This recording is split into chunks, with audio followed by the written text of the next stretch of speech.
नमस्कार, स्वागत है आप सबका हमारे खास कार्यक्रम देश देशांतर में। मैं हूं कवीन सचान। अर्थशास्त्र के क्षेत्र में सराहनीय योगदान के लिए साल 2018 में अमेरिका के दो अर्थशास्त्रियों को नोबेल पुरस्कार के लिए चुना गया है। इन दोनों अर्थशास्त्रियों को यह सम्मान जलवायु परिवर्तन और आर्थिक विकास पर नई शोध के लिए दिया गया। अर्थशास्त्री विलियम और पॉल को नोबेल पुरस्कार ऐसे वक्त मिला है जब संयुक्त राष्ट्र ने चेतावनी दी है कि दुनिया पर 12 वर्षों में ही वातावरण का तापमान 1.5% तक बढ़ने की आशंका है। दोनों ने प्रकृति और मार्केट इकोनॉमी के बीच के संबंध को विस्तार देने वाले मॉडल को सामने रखा। साथ ही जलवायु परिवर्तन से होने वाले नुकसान को रोकने के तरीकों पर भी उन्होंने एक खोज की है। समझेंगे आज अपने कार्यक्रम में कि असल में आर्थिक विकास के साथ प्रकृति कैसे चले, ये क्या नया फॉर्मूला है और क्या वाकई ये नया है, और जमीनी हकीकत में अगर हम देखें तो इसके सामने क्या रोड़े हैं, क्या अड़चने हैं। हमारे साथ तीन बेहद खास मेहमान प्रोफेसर अमन अग्रवाल हैं, निदेशक हैं इंडियन इंस्टीट्यूट ऑफ फाइनेंस से। स्वागत है आपका अमन। हमारे साथ चंद्रभूषण जी हैं, उप महानिदेशक हैं विज्ञान और पर्यावरण केंद्र सीएससी से। आपका स्वागत है। और नितिन सेठी हैं, वरिष्ठ सह संपादक बिजनेस स्टैंडर्ड से। नितिन, आपका स्वागत है। शुरुआत नितिन आपसे करना चाहूंगा। ये जो नोबेल पुरस्कार दिया गया और जो थ्योरी इस वक्त दी गई है कि सतत विकास और बिना पर्यावरण को नुकसान पहुंचाए या ग्लोबल जो क्लाइमेट है उसको हम ज़्यादा डेंड करते हुए भी हासिल कर सकते हैं, क्या है असल में थ्योरी? क्या इसके बड़े अहम पॉइंट ऑफ फीचर दिखते हैं आपको? कि इनमें से एक अर्थशास्त्री का जो काम है वो इस पे था कि हर टन जो हम कार्बन डाइऑक्साइड पैदा करते हैं, हर एक्स्ट्रा टन या अगला टन जब हम कार्बन डाइऑक्साइड पैदा करते हैं, उसका आर्थिक नुकसान कितना होगा, उसका अनुमान लगाने का तरीका ढूंढना। इससे पहले हम लोग को ये पता था कि हाँ, ये बदलाव आ रहे हैं, इन बदलावों से पृथ्वी पे कुछ इम्पैक्ट्स होंगे, लेकिन उसको एक डॉलर के टर्म पे या रुपए के टर्म पे कन्वर्ट करके बोलना कि हाँ, 1 टन से 10 रुपए का नुकसान होगा कि 100 रुपए का नुकसान होगा आर्थिक नीतियों से, तो उसका अनुमान लगा के बोलना कि इस कारण हमें कितना खर्चा करना चाहिए, उस खर्चा तक करने से अगर हम कार्बन रोकेंगे तो हमारा फायदा ही है, नुकसान नहीं है। क्योंकि कोई भी हम डिसीजन लेते हैं आर्थिक तौर पे तो ये होता है कि इससे कितना मुनाफा हो रहा है, किससे नुकसान हो रहा है, क्योंकि पैसा लग भी रहा है और कुछ अर्थ आएगा भी। तो ये अनुमान हम कर पाए कि ठीक है, हर टन जो एक्स्ट्रा कार्बन निकलेगा उससे कितना नुकसान सबको होगा, इसलिए उससे 1 रुपये कम तक अगर हम पैसा लगा के रोक सके कार्बन को तो देश का भला ही होगा या दुनिया का भला होगा। तो वो मॉडल, इसको इकोनॉमिक मॉडल बोल सकते हैं, वो मॉडल बहुत कॉम्प्लिकेटेड था क्योंकि शुरुआत होती थी कि कितने ग्रीन हाउस गैस एमिशन हो रहा है, उससे क्या इम्पैक्ट हो रहा है, वो इम्पैक्ट कितने रुपए में उसको कन्वर्ट करना। तो वो एक कॉम्प्लेक्स मॉडल है जो पहली बार इस अर्थशास्त्री ने बनाया और उसी के तौर पे अब आगे भी काम हो रहा है और लोगों ने कर लिया है। तो उसका एक बहुत अहम हिस्सा रहा यूएस की हिस्ट्री में कि यूएस ने जब काम करना शुरू किया कि हाँ, हमें अपना प्रदूषण थोड़ा कम करना चाहिए, ज़्यादा नहीं, थोड़ा ही करना चाह रहे थे, लेकिन उस पर भी बहुत झटका उनको ओबामा के समय पे पीछे से पुश आया कि नहीं, इतना मत करिए, इससे तो हमारी आर्थिक नीतियां खराब होंगी, हमारा अर्थशास्त्र अलाउ नहीं करता है। तो इस थ्योरी के बेसिस पे जो उन्होंने कैलकुलेशंस करी उसको इस्तेमाल करके वो प्रूव कर पाए कि नहीं, ये हमारे भले के लिए ही है, सिर्फ लॉन्ग टर्म नहीं, इकोनॉमिक भले के लिए भी है, इसलिए हम ये एक्शन ले सकते हैं। तो वो उनके यूएस के कोर्ट्स में उस कारण से वो एक्शन ले पाए जो अब ट्रंप के आने के बाद फिर से हम पीछे हट रहे हैं जिससे यूएस में। अब वाकई ये बहुत अहम देखा जा रहा है और कहा जा रहा है कि मील का पत्थर एक तरीके से कि हम किस तरीके से कार्बन उत्सर्जन कर रहे थे, उसका इकोनॉमी पर असर क्या था, और उसे कम करने के लिए जो हमारे प्रयास थे वो मॉनिटरी तौर पर, आर्थिक तौर पर कहाँ पर खड़े होते थे, कितना पीछे या कितना आगे, कितना इसको अगर ब्रॉड पिक्चर में देखें, बड़ी तस्वीर पर देखें, क्या कुछ और नज़र आता है आपको? देखिए जी, दोनों पुरस्कार दोनों लोगों को मिले हैं। उन दोनों के अंदर एक चीज़ जो है वो तीन चीज़ों को लिंक करते हुए है। एक तो है इकोनॉमिक ग्रोथ, जो बहुत इंपॉर्टेंट है। अगर किसी भी विश्व में इकोनॉमिक ग्रोथ नहीं होगी तो आगे हम कैसे बढ़ेंगे, किस चीज़ की हम बात करेंगे। प्रोस्पेरिटी नहीं होगी, हम देखेंगे कि मेरे को अगर रुपया ही नहीं मिल रहा है, खाना नहीं मिल रहा है, आगे प्रगति नहीं हो रही है, तो मैं किस चीज़ की बात करूँगा। वो बहुत इंपॉर्टेंट कंपोनेंट है। दूसरा टेक्नोलॉजी की उन्होंने बात की कि किस तरीके से हम ग्रोथ हो रही है, डेवलपमेंट हो रही है। और एक क्लाइमेट जो एक इंसान के लिए आगे जाके ज़रूरी है, बहुत ज़रूरी, कि अगर उसे आगे बढ़ना है, देशों को भी बढ़ना है। ये तीनों चीज़ों को जो इंटरलॉक है, इन तीनों के ऊपर बात की गई। दोनों ने अलग अलग माध्यमों से देखा। एक जो है थोड़ा नेगेटिव स्पिल ओवर्स की तरफ से देखता है, एक पॉजिटिव स्पिल ओवर्स की तरफ से देखता है, पर देखने की कोशिश करते हैं कि किस तरीके से इन तीनों का जो इंटरप्ले है और किस तरीके से हम आगे चल के विश्व में इसको हम बचा सकते हैं। ये एक सिर्फ पहल नहीं है। हम देखें आईपीसीसी को 2007 में नोबेल पुरस्कार मिला, पीस प्राइज़ मिला, उससे एक थोड़ा अवेयरनेस आई। ये नहीं था कि क्लाइमेट नहीं था, अमेरिका बहुत ज़्यादा पोल्यूशन देश था और भी देश कर रहे थे पोल्यूशन, इंडस्ट्रियल रेवोल्यूशन से पोल्यूशन बहुत हुआ, बट काफ़ी इम्पैक्ट हो रहा था संसार के ऊपर। और ये देखा जा रहा था कि लंदन जैसा देश जो है, स्टडीज़ की गई थी, लंदन जैसा देश जो सिटी है वो पानी के नीचे चला जाएगा ग्लोबल वार्मिंग की वजह से, अगर हम इस जो पोल्यूशन लेवल को और हीट लेवल को हम कम ना कर सके। तो ये रिस्क बड़े बड़े देशों के लिए और बहुत बड़े बड़े देशों के लिए था। तो ये देखते हुए वहाँ से एक अवेयरनेस शुरू हुई और एक ये दोबारा अवेयरनेस हमें देखने को मिली कि दोबारा आई है। हम ये नहीं कह सकते कि सिर्फ हम पोल्यूशन कंट्रोल करें या एक रुकावट करें सिर्फ पोल्यूशन को या टैक्स लगा के काम करें, बट ये भी देखना जरूरी है कि इकोनॉमिक ग्रोथ, आर्थिक वृद्धि जो हो रही है वो दिखाई देने में मिले। अगर नहीं देखने को मिलेगी तो एक आदमी क्यों उसकी तरफ करेगा, बिकॉज उसे तो वो इमीडिएट है, सिर्फ लॉन्ग टर्म नहीं। पर जो द फाउंडेशन ने देखा वो देखा कि लॉन्ग टर्म में सस्टेनेबल कैसे किया जा सकता है, ग्रोथ कैसे की जा सकती है। दोनों की रिसर्च से कंक्लूसिव रिजल्ट हमें देखने को नहीं मिलते हैं कि आज क्या हो पाएगा, क्योंकि जो एक इंसान है, एक आम आदमी है या सरकार भी जो है वो आज के ऊपर जिंदा है, वो आगे 10 साल 15 साल 50 साल के ऊपर जिंदा नहीं है। उसने तो लोगों का भला आज देखना है। एक आम आदमी ने अपना भला कल का देखना है कि मेरे को कल को रोटी मिल रही नहीं मिल रही है, मेरे को रोजगार मिल रहा है नहीं मिल रहा है। तो उस वृद्धि से ये देखने को नहीं मिल पाया स्टडी के थ्रू। बट क्योंकि जो टेक्नोलॉजी, जो रॉजर बात कर रहे हैं, जो वर्ल्ड बैंक के भी सीनियर वाइस प्रेसिडेंट रहे, चीफ इकोनॉमिस्ट रहे हैं, उन्होंने जो कहा है कि जो है टेक्नोलॉजी को यूज़ करके, न्यू आइडियाज़ को यूज़ करके हम इस तरीके से प्रगति करें कि हमारे को इकोनॉमिक ग्रोथ भी हो, बूस्ट भी हो, और साथ ही साथ हमारे पर्यावरण का जो बचाव है वो हम करके एक हमारे इंसान के लिए एक ह्यूमन फेस हम इस देश को दे सकें कि कल के जो बच्चे आ रहे हैं उनको ऐसा ना देखने को मिले थे। कभी कभी हमें देखने को मिलते हैं सरकारी चैनल पे इस तरह के लोग जो है ऑक्सीजन मास्क पहन के घूम रहे हैं और चीज़, उस टाइप का वातावरण ना हो जाए और हम लोग कल ना जीवित रह पाएँ। जो आईपीसीसी कल की रिपोर्ट जो आई है वो भी दिखाती है कि अगर ऐसे ही बढ़ता रहा तो बहुत ज़्यादा मुश्किल हो जाएगा एक इंसान के लिए ज़िंदा रहना इस धरती पर। चंद्रभूषण जी, क्योंकि जब भी हम सतत विकास और दुनिया के विकास की बात कर रहे हैं, एक तरफ हम देख रहे हैं जो आंकड़े अगर अंतर्राष्ट्रीय जो अलग अलग संगठन के आते हैं कि विकास दर 7.5-8% और दुनिया किस तेजी के साथ आगे बढ़ रही है, वहीं दूसरी ओर क्लाइमेट चेंज या पॉल्यूशन को लेकर या फिर जो ग्लोबल वार्मिंग है उसको लेकर जो अलग चेतावनी जारी हो रही है। लेकिन सवाल ये उठता है कि कैसे दोनों का एक साथ चलना मुमकिन हो पाएगा और क्या इसे लेकर अब तक हमारे सामने कोई रोड मैप नहीं है, और जो ये नोबेल प्राइज़ दिया गया है जिसमें काफ़ी कुछ टेक्नोलॉजीज़ की बात की गई है वो कहाँ तक हमें रास्ते पर लाने की तरफ आगे रास्ता दिखा रहा है। बड़ा कोइंसिडेंस है कि जब इन दोनों को जो नोबेल प्राइज़ मिला है उसी दिन आईपीसीसी का 1.5 डिग्री की रिपोर्ट भी जारी हुई थी, और वो जो रिपोर्ट है वो बड़ा क्लियरली बोलती है कि अब हमारे पास ऑप्शंस बहुत कम हैं। हम कितने भी इकोनॉमिक ग्रोथ की बात करें और जिस चीज़ की बात और हम प्रोस्पेरिटी की बात करें, वो सारा इकोनॉमिक ग्रोथ और प्रोस्पेरिटी है वो इंडेंजर्ड हो जाएगा अगर हमारे जो टेम्परेचर है, ग्लोबल वार्मिंग है, अगर हम 1.5 डिग्री से अधिक बढ़ाते हैं। तो जो आईपीसीसी की जो रिपोर्ट है वो ये कहती है कि हमारे पास ऑप्शंस हैं। आज के दिन में हमारे पास साइंटिफिक अंडरस्टैंडिंग भी है, हमारे पास टेक्नोलॉजिकल ऑप्शंस भी हैं और हमारे पास पैसा भी है कि हम क्लाइमेट चेंज पे काम कर सकें। जैसे कि टेक्नोलॉजी की बात हो रही है तो आज आप हिंदुस्तान में ही देखें, सोलर एनर्जी डे टाइम में कोयला से सस्ता हो चुकी है। कोयले की बिजली से आज के दिन में सौर ऊर्जा सस्ता हो रही है। अगले 10 साल के अंदर और इनोवेशन के साथ 24 घंटे के लिए भी वो सस्ता हो सकती है। तो टेक्नोलॉजी है रिन्यूएबल एनर्जी के पास, हमारे पास आज के दिन में हमने बहुत बड़ा एक टारगेट भी रखा है रिन्यूएबल एनर्जी के लिए। तो पूरे दुनिया में अगर एक तरह से मोमेंटम और बने और कोएलिशन बने कि हम 1.5 डिग्री टेम्परेचर को रोकना चाहते हैं, तो हम जो टेक्नोलॉजिकल पुश है, इनफैक्ट एक टर्म यूज किया जाता है collective learning and collective momentum, वो बन जाएगा।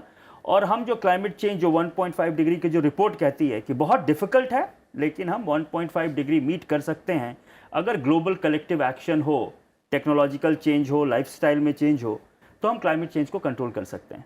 लेकिन जब जैसे कि बात अमन कर रहे थे कि तमाम सरकारें जो हैं जी, उनका जो मोटिव है या फिर वो आज को देखते हैं, आज का भविष्य क्या है, आज कैसे हम मीट आउट कर पा रहे हैं डिमांड को, और उसमें फिर क्या जो फ्यूचर को लेकर रिसर्च है, जो हम कहते हैं कि वैकल्पिक एनर्जी की बात होती है, ऐसे स्रोतों की बात हो रही है जो कि पर्यावरण को नुकसान न पहुंचाए, वाकई वहां पर फोकस दे पा रहे हैं? देखिए, वहीं पे नोबेल प्राइज़ की जो नोबेल प्राइज़ मिला है वो वो प्राइज इसलिए मिला है कि वो ये बताता है कि आप किस तरह से ग्रीन ग्रोथ कर सकते हो, उसमें आपका इकोनॉमी भी ग्रो होगा और आप क्लाइमेट चेंज को भी एड्रेस कर सकते हैं।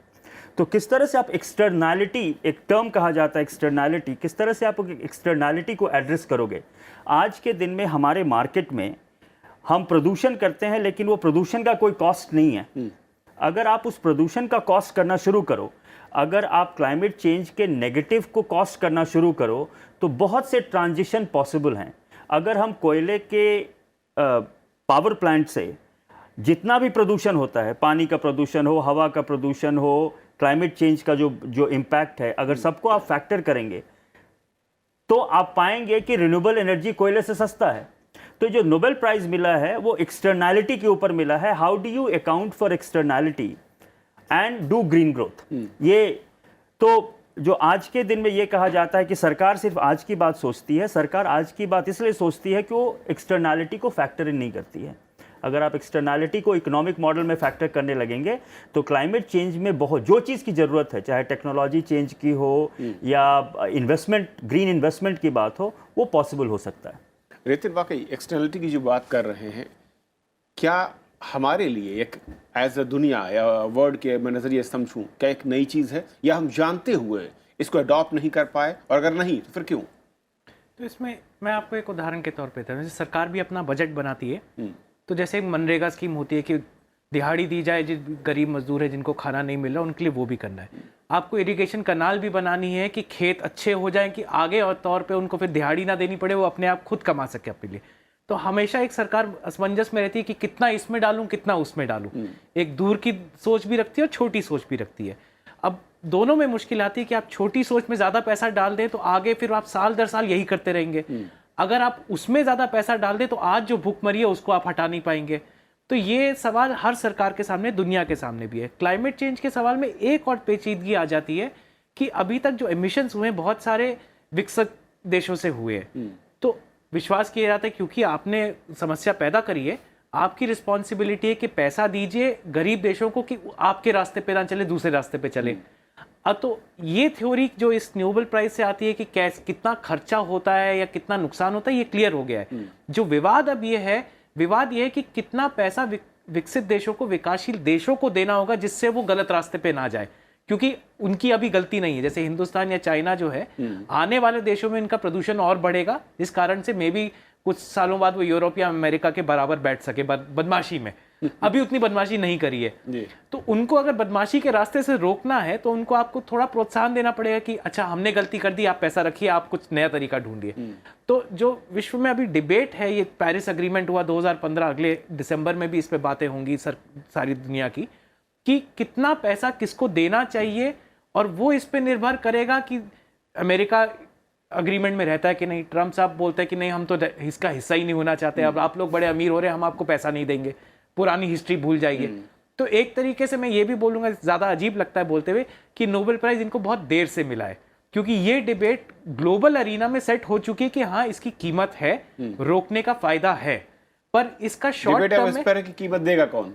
शॉर्ट टर्म में जो इन्वेस्टमेंट करनी है वो कहाँ से आएगी? क्योंकि अगर पुराने जो गरीब देश है अभी अपनी सारी पैसा इन लॉन्ग टर्म इन्वेस्टमेंट में डाल देंगे, तो इस समय पे अपने गरीब को खाना कैसे खिलाएंगे? तो वो इन्वेस्टमेंट विकसित देशों से आनी चाहिए, उस पर डिबेट चल रही है।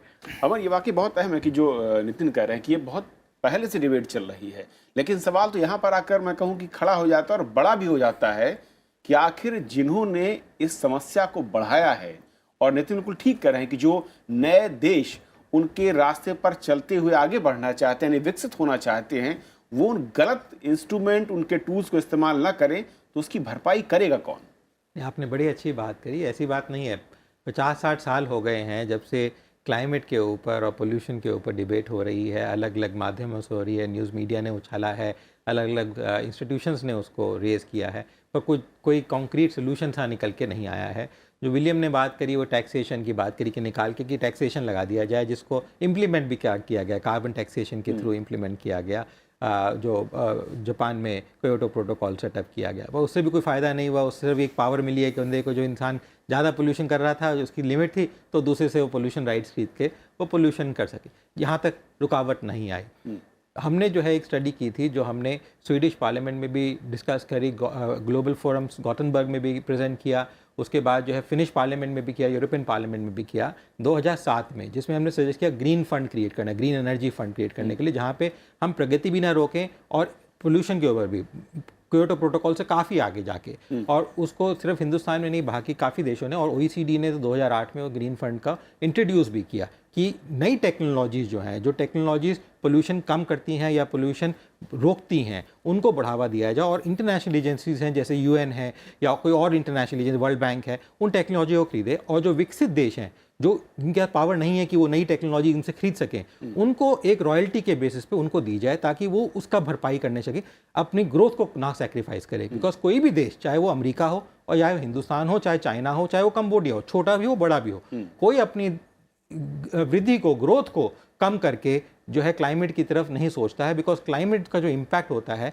वो जाके 30, 40, 50 साल के अंदर जाके देखने को मिलता है, वो एकदम से देखने को नहीं मिलता है। पर एक उसका आम आदमी है, उसके जेब में रोजगार आ रही है, उसके जेब में पैसा आ रहा है, वो कल देखने को मिलता है हमें, जब सरकार के सामने सबसे बड़ी समस्या आती है। और ये कि कौन देगा, मेरे विचार में अमेरिका ने भी और बाकी विकसित देशों ने बड़ा क्लियर कर दिया है पिछले 10 सालों में, जबकि पहला प्राइज़ मिला था, एल गोर को भी मिला था उस समय पीस प्राइज़, उन्होंने बड़ा क्लियर कर दिया है कि हम आपको किसी तरीके से पैसा नहीं देंगे, जो पुरानी चीज़ थी वो पुरानी चीज़ थी, आगे आपको करना है। और अब इस चीज़ का बाहर वो जो है विकसित देशों पे, छोटे देशों पे लगा रहे हैं कि अब जो पोल्यूशन हो रहा है आपकी वजह से हो रहा है। क्यों? टेक्नोलॉजी किसने बेची उन विकसित देशों को? वो भी उन्होंने ही बेची है। वही जो पोल्यूशन कर रही थी वही टेक्नोलॉजी उनके पास आ रही है वो रन करने के लिए। अब क्वेश्चन ये आता है कि क्या चीज़ करें। सोल्यूशन यही है कि अगर हम नई टेक्नोलॉजी, जो एक कहा गया कि नॉलेज और ह्यूमन रेस को देखते हुए बात करें, नोबेल फाउंडेशन ने कहा कि उसको देखते हुए बात करें, तो हम नई टेक्नोलॉजी को, नए आइडियाज़ को ग्रो करें जिससे हम पोल्यूशन कम भी कर सकें पर अपनी ग्रोथ को कम ना करें। हम ग्रोथ को, विकसितता को उतना ही रखें या उससे हल्का फुल्का अगर होता भी है तो फ़र्क है, बट ज़्यादा ना फ़र्क आए, ताकि हम लॉन्ग टर्म भी देखें और शॉर्ट टर्म भी, दोनों को देखते हुए चलें। कोई निर्धारित सोल्यूशन दोनों नोबेल प्राइज विनर्स ने नहीं दिया है। बिकॉज जो पहले वाले का था, जिनको तो $2 ट्रिलियन भी मिले हैं सरकार की तरफ से काम करने के लिए कुछ प्रोजेक्ट्स में, वो भी उनकी तरफ से अभी वो टैक्सेशन के ऊपर ही कह रहे हैं। जैसे अभी कहा गया कि हम कार्बन को यूज़ करते, कार्बन डाइऑक्साइड कर रहे हैं, तो उसको टैक्स कर दिया जाए कि वो कार्बन, पर टैक्सेशन जो है कोई सोल्यूशन नहीं है। ये तो एक तरीके से कह दिया गया कि जो अमीर है फिर वो ज़्यादा टैक्स दे के अपना काम चला ले, जो गरीब है वो भुगते उस चीज़ के लिए। मेरे विचार में वो एक सोल्यूशन निकल के उनके लिए भी नहीं आ रहा है। बट एंडोजीनियस ग्रोथ करके और एक्सोजीनियस फैक्टर्स को यूज़ करके जो ग्रोथ होगी और सब लोगों को लेके चल के साथ बनेगी, मेरे ख्याल से इसमें विकसित और नॉन विकसित की बात नहीं है, इसमें हम लोगों की, आम आदमी की और एक कल के भविष्य की बात है, जो एक बहुत अच्छी बात की गई है। और उसको कहा गया सोल्यूशन हमारी नॉलेज में है, टेक्नोलॉजी में है, और वो टेक्नोलॉजी एक विकसित देश की विरासत नहीं है। वो टेक्नोलॉजी एक गरीब देश में भी हो सकती है, एक नॉलेज गरीब देश में भी हो सकती है। जैसे हिंदुस्तान ने जाना जाता है largest technical man power provider है वर्ल्ड का, बड़ी सारी इनोवेशन तो हुई। अभी हमने मार्स तक जो है पहुंचाया, कितने कम रेट पे बना के, कम फ्यूल यूज़ करके पहुंचाया। ऐसा नहीं है कि सिर्फ बड़े बड़े देश ही ऐसे आविष्कार कर सकते हैं, हिंदुस्तान जैसे देश भी बहुत सारे इनोवेशन एक टूल है जिसके जरिए हो सकता है। लेकिन नितिन, रास्ता फिर क्या यही रास्ता है और इस रास्ते पर चलने को सब तैयार दिखेंगे, या फिर आर्थिक विकास के जरिए जो देश पहले ही मलाई में कहूँ खा चुके हैं और वो चाहते हैं कि जो हमारे जैसे बनना चाहते हैं वो इसका भुगतान करें? तो इसमें एक मुद्दा है जो थ्योरी से, जैसे डॉक्टर साहब भी बता रहे थे, कार्बन टैक्स की बात निकली कि हर टन अगला, या आप ऐसे ही सोच लीजिए कि 1 किलो कोल पे कितना और पैसा चार्ज करें कि लोग कोल ना इस्तेमाल करें। तो कार्बन टैक्स की एक बात चली थी एक टाइम पे। अब उसको आप एक तरीके से सोचिए तो जैसे हमारा GST एक इनडायरेक्ट टैक्स है कि लगाते हैं आप दुकान पे, दुकान वाला आगे पास कर देता है, जो भी साबुन खरीदता है उसको फाइनली उसकी जेब से जाता है। तो कार्बन टैक्स का भी नतीजा ये हो रहा था कि जो कंज्यूम कर रहा है उस पे चला जाता है, बजाय इसके कि जो प्रोड्यूस कर रहा है वेल्थ और कैपिटल उस पे जाए। तो कार्बन टैक्स का एक इनहेरेंट फेलियर था कि कंजम्पशन पे लग रहा था, प्रोडक्शन पे नहीं लग रहा था। जबकि पूरा मुद्दा UN में ये रहा है कि जो वेल्थ प्रोड्यूस कर रहे हैं कार्बन पैदा करके, उन पे रिस्ट्रिक्शंस हो, दूसरों को थोड़ी ज्यादा जगह मिले। तो कार्बन टैक्स, इसकी जो प्रैक्टिकल इंप्लीमेंटेशन है, जैसे डॉक्टर साहब कहते हैं, वो अभी तक फेल हो गई है। लेकिन थ्योरेटिकल टर्म्स में इन लोगों ने कुछ देशों को पुश भी किया कि हाँ इसकी कॉस्ट है, अगर आप काम नहीं करेंगे तो रोकने की जरूरत है। वो दूसरा मुद्दा जो आप कह रहे हैं कि क्या विकसित देश विकासशील देश को पैसा देंगे, अभी तक जितना एविडेंस है पब्लिक में, लगता है कि बहुत हिचक रहे हैं। अभी तक कहीं एविडेंस नहीं आया, बल्कि पिछले 4 साल में तो और पीछे हट गए कि जो दे रहे थे वो भी मना कर दिया कि अब नहीं देंगे। तो वहां तक पहुंचना, और वो विकासशील देशों के लिए बहुत मुश्किल की बात है कि अगर आप नहीं करेंगे क्लाइमेट चेंज पे काम, तो आपका नुकसान होना ही है, बहुत होना है। आप करेंगे भी तब भी आप ही की जेब से पैसा जाएगा, चाहे गलती आपकी नहीं थी। तो करना भी है, लेकिन हिंदुस्तान और चाइना जैसे देशों के लिए, खास करके और अफ्रीका के पुराने गरीब देशों के लिए ये बहुत बड़ा चैलेंज है कि वो कहाँ से रिसोर्सेज लाएंगे आप कि अपने आने वाली पुश्तों को बचा ले, लेकिन अभी जो पुश्त है उसको भी खाना खिला सके। और इसमें बीच में जब ये बहस चल रही थी, मैं कई सारे जो इंटरनेशनल फोरम पर चर्चा हुई, इसमें एक बड़ा एक अजीब सा सजेशन मैं समझना चाहूँगा कितना फ्रूटफुल हो सकता है कि जो देश जब फिजिकल ग्रोथ की बात कर रहे थे और जो जीडीपी का परसेंटेज है उसका कुछ हिस्सा तय कर दिया जाए देशों के जीडीपी ग्रोथ और वहाँ के उससे जोड़ते हुए, और वो टैक्स के तौर पर इंटरनेशनल एक फोरम पर इकट्ठा किया जाए और फिर उसको एक समाहित करके खर्च किया जाए। अलग अलग किस्म के फॉर्मूला प्रेजेंट किए हैं कि इंटरनेशनल ट्रांजैक्शन जो होते हैं उस पर एक टैक्स लगा दिया जाए, उससे पैसा, जैसे इतना इंटरनेशनल फाइनेंशियल ट्रांजैक्शन होते हैं उस पर आधा % लगा दे तो 100 बिलियन जमा हो जाएगा, उसको इस्तेमाल कर लेंगे। इन सब में मुश्किल ये आती है कि हम कंजम्पशन पे टैक्स नहीं करना चाहते। हम चाहते हैं कि प्रोडक्शन जो कर रहे हैं, क्योंकि प्रोडक्शन से ही वेल्थ बनती है जी। और वही संपन्न होते जाते हैं पैदा करके। अब चाइना और इंडिया की पॉपुलेशन ज्यादा है, कंजम्पशन यहाँ होगी तो टैक्स हम पे क्यों आए, क्योंकि हम तो अभी विकसित है नहीं। तो एक बैलेंस ढूंढना कि ठीक है हमारी कंजम्पशन पागलों की तरह बढ़ती भी ना जाए, लेकिन जो ऑलरेडी वेल्दी है उनको थोड़ा रोक लगे कि आप अपना लाइफस्टाइल बदलिए। अगर आप 40 टन बिजली कोयला खाते हैं और हमारी खपत 4 टन है तो ठीक है, हम 4 से 9 जाएं, लेकिन आप 40 से 20 पे भी आइए। तो डिबेट ये है कि कौन कौन से अर्थशास्त्र में कौन कौन से टूल्स हमारे पास अवेलेबल हैं जिससे ये बैलेंस पैदा कर सके। और कई बार ये जरूरी है कि शायद अर्थशास्त्र काम नहीं करेगा, मार्केट फोर्सेस काम नहीं करेंगी, सरकारों को बोलना पड़ेगा कि हाँ घुसिए और बोलिए कि थोड़ी गाड़ियां अपने घर में रखिए, चलाना कम करिए। तो उसमें इकोनॉमिक्स फेल हो जाती है, उसमें गवर्नेंस की जरूरत और लाइफस्टाइल चेंज की जरूरत है। वो अभी भी मार्केट फोर्सेस अलाउ करती है कि नहीं, वो सवाल रहते हैं। चंद्रभूषण जी, एक आखिरी कमेंट आपका, क्योंकि चर्चाएं काफ़ी हैं और नज़रिया बदल रहा है, चिंताएं बढ़ रही हैं, लेकिन खड़े जहां पर थे ऐसा लगता है कि जब घूम कर देखते हैं कि जो वे आउट था वो अब तक हम नहीं ढूंढ पाए। देखिए, एक अंग्रेजी में कहावत है, between devil and deep sea. हमारे पास अभी वही विकल्प है हमारे पास कि हम जाएं कहाँ। कहने के लिए ये 30 साल से हम डिस्कशन कर रहे हैं डेवलप और डेवलपिंग कंट्री का, ये बड़ा क्लियर है। पिछले 30 साल के आप नेगोशिएशन से देखेंगे तो डेवलप्ड कंट्रीज़ आपको पैसा देने वाले हैं नहीं, ठीक है। तो ये हमें एक्सेप्ट करने की ज़रूरत है। और कोई भी क्लाइमेट नेगोशिएशन में ये होता है कि डेवलपिंग कंट्री जाती है, बोलती है पैसा दो, तुम एमिशन करते रहो लेकिन पैसा मुझे दे दो, हम उस पैसे को यूज़ करेंगे। तो हम उन डेवलप्ड कंट्रीज़ पे प्रेशर भी नहीं डालते हैं कि आप एमिशन कट कीजिए। पैसा पे निगोशिएशन होता है, ना तो पैसा आता है ना एमिशन कट होता है। तो ये रियलिटी है आज के दिन में क्लाइमेट चेंज निगोशिएशंस का। ऊपर से यूनाइटेड स्टेट्स का जहाँ तक सवाल है, वो एक तरह से देखिएगा कि चाहे वो बराक ओबामा हो या ट्रंप हो या बुश हो या क्लिंटन हो, पिछले 30 साल में यूनाइटेड स्टेट्स का ये रहा है कि वो इंटरनेशनल निगोशिएशंस में पार्टिसिपेट नहीं करना चाहते हैं। चाहे वो कोई भी आप इंटरनेशनल, अभी जैसे कि इंटरनेशनल कोर्ट ऑफ जस्टिस से दे आर विड्रॉइंग कि हम उससे निकलना चाहते हैं। लॉ ऑफ सीज में कभी उन्होंने साइन किया नहीं। 1-2 प्रोटोकॉल, मॉन्ट्रियल, ये सब को छोड़ के यूनाइटेड स्टेट्स सेनेट अग्री नहीं करता है कि मैं इंटरनेशनली बाइंड हूं। तो हमारे पास आज के दिन में बड़ा कॉम्प्लिकेटेड सिचुएशन है कि हिस्टोरिकली जो सबसे बड़ा पोल्यूटर है वो पार्टिसिपेट करना नहीं चाहता है। उसके बाद बचा आपके पास यूरोपियन यूनियन और छोटे मोटे डेवलप्ड कंट्रीज, कनाडा से लेकर ऑस्ट्रेलिया तक। फिर बचे 70% दुनिया का पॉपुलेशन जो कि डेवलपिंग वर्ल्ड है। चाइना बहुत तेजी से बढ़ रहा है, कोरिया हो गया। आज के दिन में गल्फ कंट्रीज को डेवलपिंग कंट्री कहना भी एक तरह से शर्म की बात है। आप सऊदी अरेबिया को डेवलपिंग कंट्रीज नहीं कह सकते हैं। तो एक तरह से हमें एक ग्लोबल कोएलिशन बनाने की जरूरत है। बहुत से देश डेवलपिंग कंट्री के नाम के पीछे छुपते हैं जो डेवलपिंग कंट्री है नहीं। हाँ, मैं आपको सऊदी अरेबिया, साउथ कोरिया आज के दिन में कैसे कह सकता है कि वो डेवलपिंग कंट्री है? तो हमें एक ईमानदारी की जरूरत है क्लाइमेट चेंज निगोशिएशंस में।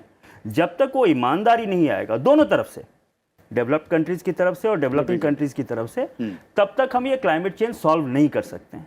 और जहां तक सवाल है कि आज अगर हम आज के दिन में क्लाइमेट चेंज पे इन्वेस्ट करें तो भूखे मर जाएंगे और फ्यूचर के लिए इन्वेस्ट नहीं करेंगे, बीच में बहुत बड़ा एरिया है जिसमें आज का भी हमें फायदा होगा और फ्यूचर में भी फायदा होगा। तो उस एरिया में, जिसको स्वीट स्पॉट आप कहेंगे, उसमें भी इन्वेस्टमेंट हो सकता है, चाहे वो इंफ्रास्ट्रक्चर में हो। जैसे कि क्या जरूरत है आज के दिन में कोयला का प्लांट लगाना?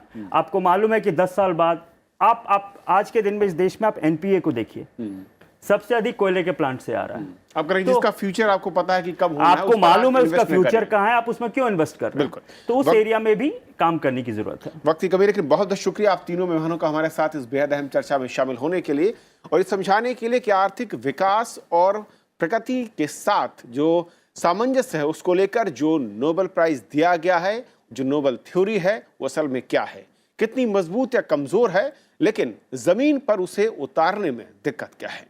और बात आप दर्शकों की राय की। हमने कार्यक्रम दिखाया था राजनीतिक दलों के बीच गठबंधन पर संकट को लेकर। सुधीर हमारे दर्शक लिखते हैं कि कांग्रेस को गठबंधन के लिए सबसे पहले अपना एजेंडा तय करना पड़ेगा और उसको अपना रवैया बदलना होगा। कांग्रेस गठबंधन चाहती है तो उसे सभी पार्टियों को साथ लेकर आगे बढ़ना होगा और तभी गठबंधन साकार होगा। हमारे एक और दर्शक हैं, दीक्षा लिखती हैं कि सरकार चाहे जिसकी भी बने, लेकिन अब एक स्थिर सरकार आनी चाहिए जो देश के लिए सोचे, न कि पार्टी के हित के लिए। जनता का स्वार्थ, शिक्षा, विकास उनकी प्राथमिकता होनी चाहिए और इसके अलावा भारतीयों को संविधान और सरकार पर भरोसा भी बना रहे।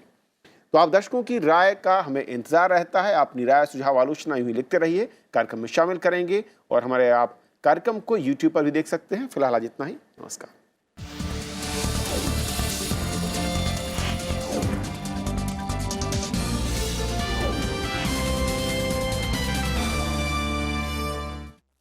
Watch The Big Picture with me, Frank Rausen Pereira, at 9:30